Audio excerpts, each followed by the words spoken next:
179개군요. 네. 이게 모발 밀도가 보통 한 120개 정도만 돼도 많은 건데, 임준호 씨는 그 한국인의 평균치 이상이십니다. 어이야. 179개니까 아주 많으신 거고요. 예. 그다음에 굵기 같은 경우는 그 윤정수 씨 같은 경우는 0.08mm인데 되게 한국인의 평균 정도 되는 굵기십니다. 어이구. 황현희 씨 같은 경우는 이제 모발 밀도 같은 경우는 아직은 정상 범위에 계십니다. 네네네. 근데 굵기를 보시면 볼까요? 가늘어요. 이렇게 되게 평균치를 0.08mm로 봤을 때 평균치 이하로 아주 가는 머리이신 거죠.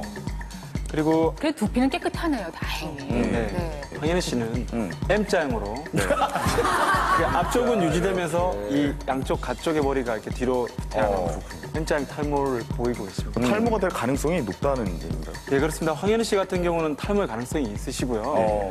지금 그 탈모 예방을 위한 습관 교정과 더불어 약물 치료가 필요하시나요? 치료를 시작해야 해요. 치료를 시작해야 됩니다. 치료가 되면 탈모 될 가능성이 없다는 얘기인가요?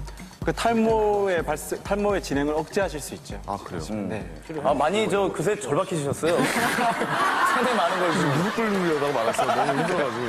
그래요. 자, 왕의 결과를 보겠습니다. 탈모왕. 안상태 씨. 예. 왕의 결과. 네, 안상태 씨 같은 경우는 세 분 중에 가장 탈모의 가능성이 높다고 보실 수 있는데요. 안상태 씨 모발 밀도를 보시면 그 모발의 밀도가 90개로 아주 현저하게 세 분 중에서 가장 떨어져 계신 걸 보실 수가 있고요. 많이 있는 것 같기도 한데. 비교를 해보면 알겠네요. 예, 안상태 씨하고 윤정수 씨하고 비교해봐도 그 밀도의 차이를 확실히 느끼실 수 있습니다. 윤정수 씨가 179개였죠. 네, 그러니까 거의 뭐 절반 가까이 되시라고. 굵기 같은 경우는 황현희 씨랑 아주 큰 차이가 나지는 않으시지만 그래도 세 분 중에는 가장 굵기가 가는 형태십니다. 안상태 씨도 마찬가지로 그 탈모 치료를 위해서 병원을 방문하셔서 약물 치료가 필요하십니다. 관리를 꾸준히 받으면 훨씬 나아질 수 있는 거죠? 탈모의 진행을 막으실 수 있습니다. 그래요. 진짜 요즘에 점점 바람이 선선해지면서 가을 탈모 걱정하시는 분이 참 많이 계신데 예방을 위해서 또 치료를 위해서 마무리 말씀 해주세요. 네, 그 모든 질병에서 가장 중요한 부분은 예방입니다. 탈모도 마찬가지인데요. 그래서 지금 그 탈모 예방을 위한 몇 가지 그 습관 교정에 대해서 좀 먼저 말씀드리고자 합니다. 예. 첫 번째는 그 탈모 예방을 위해서는 그 두피를 청결하게 하시는 게 아주 중요합니다. 두피를 청결하게 하기 위해서는 하루나 이틀에 한 번씩, 그리고 지성인 경우는 매일 샴푸하시는 건데요. 샴푸하시는 때는 그 손톱을 이용하지 마시고 손가락의 살부를 이용해서 부드럽게 두피를 마사지하면서 샴푸를 하셔야 됩니다. 그리고 두 번째로는 그 골고루 영양분을 섭취하시는 것이죠. 실제로 그 급격한 다이어트 요즘 많이 하시는데요. 이런 다이어트를 통해서 탈모가 일어나는 분도 많이 계십니다. 그러니까 탈모 예방을 위해서 단백질, 비타민, 무기질, 필수 지방산의 그 골고루 영양 섭취를 하시는 게 아주 중요한 덕목입니다. 그리고 세 번째는 스트레스 조절이죠. 요즘 많리 방문하시는 분 중에 급격한 스트레스로 인해서 일시적인 탈모로도 많이 병원을 방문하십니다. 그러니까 그 탈모 예방을 위해서는 몸뿐만 아니라 마음도 건강하게 하시도록 노력하시는 것이 중요하다고 할 수 있겠습니다. 네. 좋은 말씀 감사합니다. 고맙습니다. 고맙습니다. 이것만 하면 건강해집니다. 전현무와 함께하는 비타민 건강 검색어. 5위, 휴가 후유증. 열심히 일한 당신 떠나라. 하지만 돌아온 후에 남는 건 바로 후유증. 휴가 때문에 생수리듬이 깨져 일은 손에 안 잡히고 무기력증이 계속되는데 이런 증상이 2주 이상 지속된다면 만성 피로 증후군이나 우울증으로 발전할 수 있다는 사실. 빠른 회복을 위해서는 채소와 과일을 통한 비타민 섭취와 스트레칭 같은 가벼운 운동이 필수. 거기에 치약, 마사지까지 하면 금상첨화. 기억하십시오. 휴가는 짧지만 후유증은 깁니다. 4위, 과음을 막는 칙. 이제는 줄이고 싶다, 술. 하지만 마음대로 되지 않는다면 칙을 가까이 하라. 진짜요?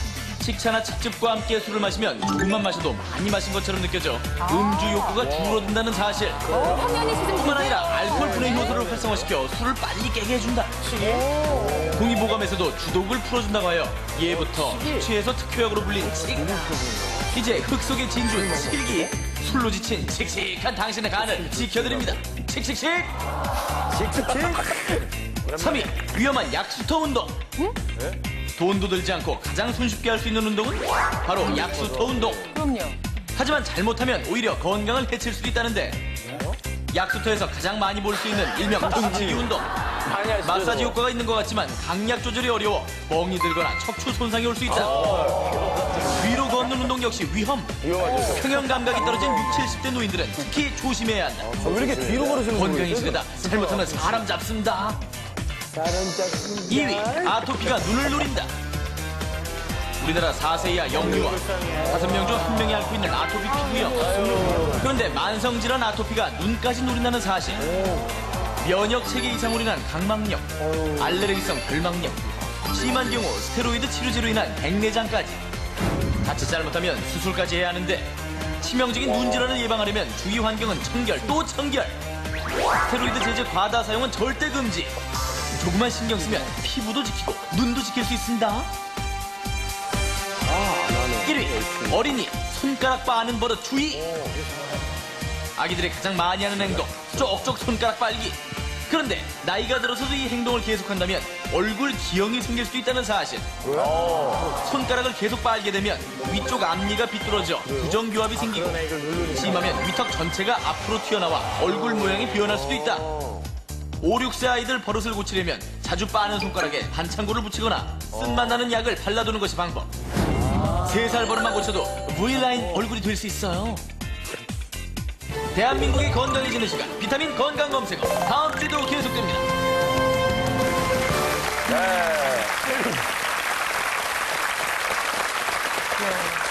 나이가 어릴수록 사소한 습관 하나가 큰 변화를 가져올 수 있습니다. 다행히 우리 애들은 아토피가 없습니다. 근데 제 조카가 아토피가 좀 있어요. 그래서 뭐 있잖아요. 뭐 알로에, 식초, 무슨 죽염 이런 게 뭐 괜찮다는데 그거 괜찮은 치료법입니까?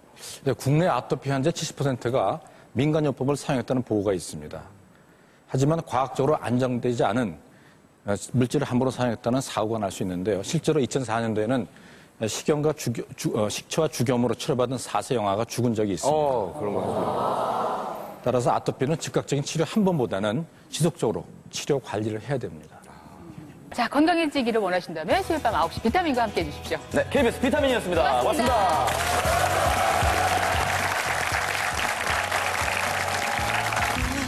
준비했던 하고픈 말 많았는데 다신 아프게 만들지 않겠다고. 이제부터 우린 위해 모든 걸 걸겠다니 마지막 그 말도 못 들은 채 그녀가 간다.